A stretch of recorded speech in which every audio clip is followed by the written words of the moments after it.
Welcome into another update here from our Talking Fitchburg studios. I'm Jeremy Crosby, joined by the Mayor of Fitchburg, Aaron Richardson. Aaron, thank you for taking the time.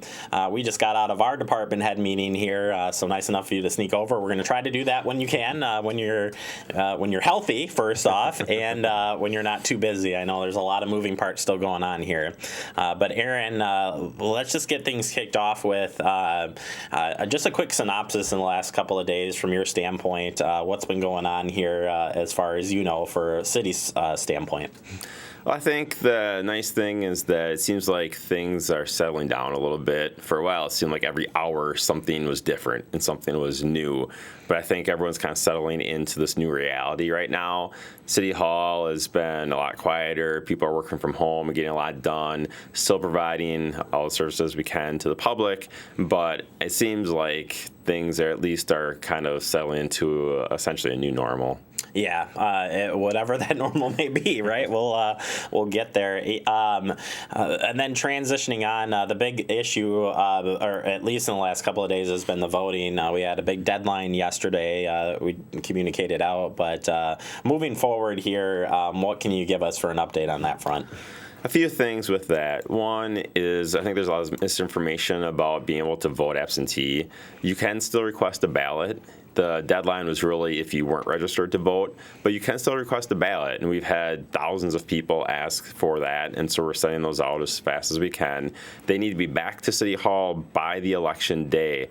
Now, I did talk with our city clerk today, and we are going to have a spot in our vestibule where you can drop off those ballots. So if you don't need to mail those in, if it gets getting closer to the deadline and you're afraid of it not getting here but for the post office, we will have a spot. It's probably going to be the same spot where you can drop off utility payments. It's a locked box. We check that regularly, but that is going to be an option. So still can do that. They were saying today that about 4,000 people have either voted early or they've requested a ballot. And we've got about 16,000 registered voters in Fitchburg. So if all those people do vote, we're already looking at least 25% of people voting.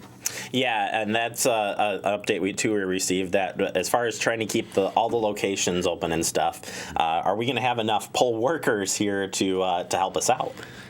Right now, we think we will, but that is something where if you are interested in working the day of the polls, we are hiring people, and it is a paid position. I'm not sure of the pay. It's not. I can't recall either, and we'll probably try to get something up on the website here with that information. But you're not going to make $1 million in one day or anything like that. Oh, come on, Mayor. Sorry, that's not in the budget. Oh, bummer. No, but if you can help us out, we'll take it. We've had other department heads or other departments are even helping out in the clerk's department. Yeah, with all these requests for ballots, other people throughout the city have been coming in and helping out.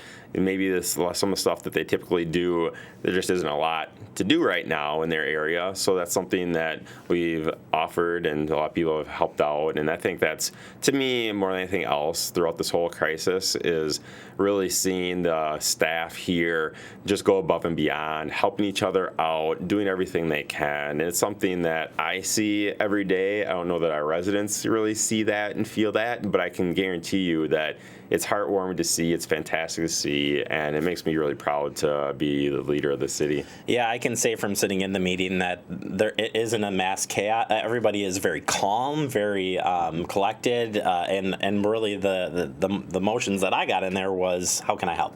Yep. How can we? What are we going to do next? What are we going to do next? I think, which is great to see, because while we do plan for things, a lot of things, this is so unique that we're learning at the same time we're putting those plans that we have in place. We're also dealing with things that you never would have expected.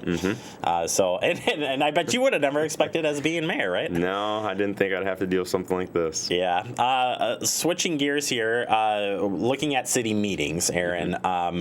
We don't have any more for this week, but looking into next week on Tuesday, we still are going to be holding some meetings. What will be some of the changes we're looking at here as we move into keeping people away, but still keeping access to public meetings? The council meeting is still happening. Public safety right before that, maybe we're looking to see what those approvals are and if there are a lot of things that are kind of renewals or events, permits for events that have happened in the past.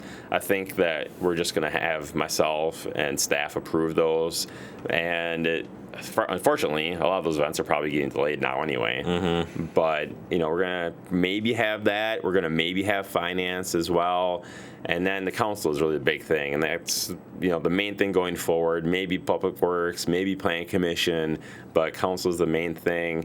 And we're trying to figure out how to do that the right way. We are exempt as a city meeting from having 10 people or less in that room in the council chambers, but we don't want 20 or 30 people in there either.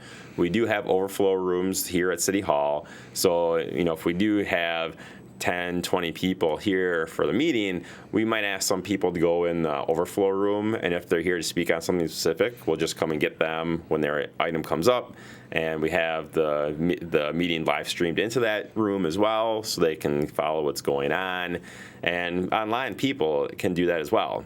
We have Fact TV, we have our cable channels. You guys do a great job of providing that option as well for people, and if people want to provide some comments on something, do it early. You can send it to me and let me know you want this read during the meeting. Cool. Happy to do that. Love to do that so you don't have to come to the meeting. That is a really good point, that you can email the mayor with your comment. Even prior to this happening, any public comment can be sent to the mayor. His contact information is on the website. Very easy to get to. But yeah, any comments, please, we don't want you to have to come down here if you don't want to. Get those sent ahead of time, and then you're happy to read those. Yeah.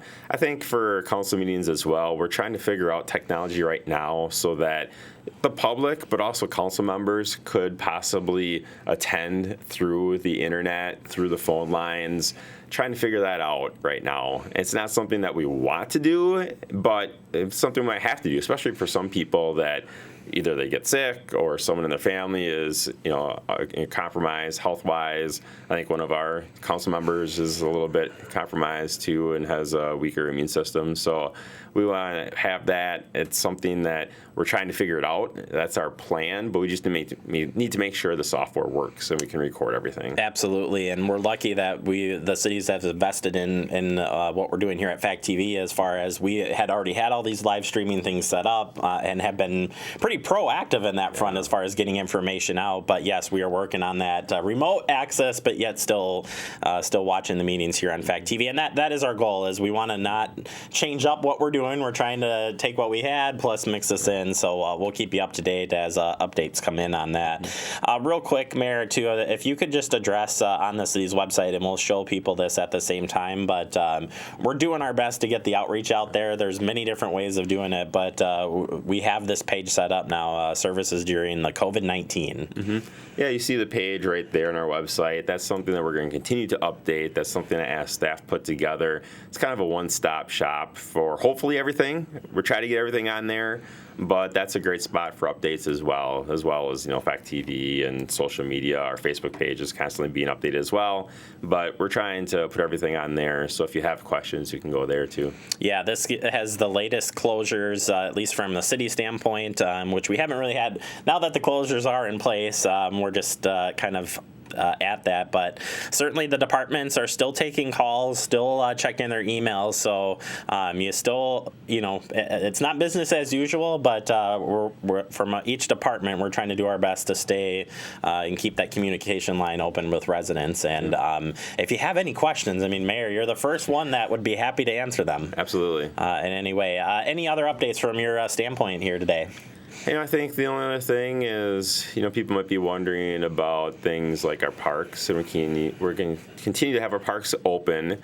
The bathrooms are closed because it's still winter. We're not planning to open those, even as it gets nicer. We are not going to open those during this time of crisis.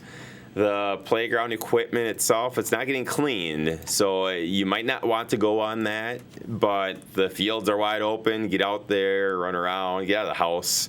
I can understand feeling cooped up. So those parks will be open. So that's one option for you as well. Yeah, just keep practicing that, keep washing your hands and stuff. And again, yeah, we're still in the winter mode as far as the parks go, so we'll keep you up to date on that front as well. Aaron, thank you so much for the time. We'll continue to provide updates. We probably won't see our next one until Monday with you unless things change. But again, we're still day to day. But thanks for taking the time and appreciate what you're doing for the staff here and for the residents. All right, thank you. Stay healthy out there. All right, Aaron Richardson, again, we'll keep you updated here through Talking Fitchburg as updates warranted.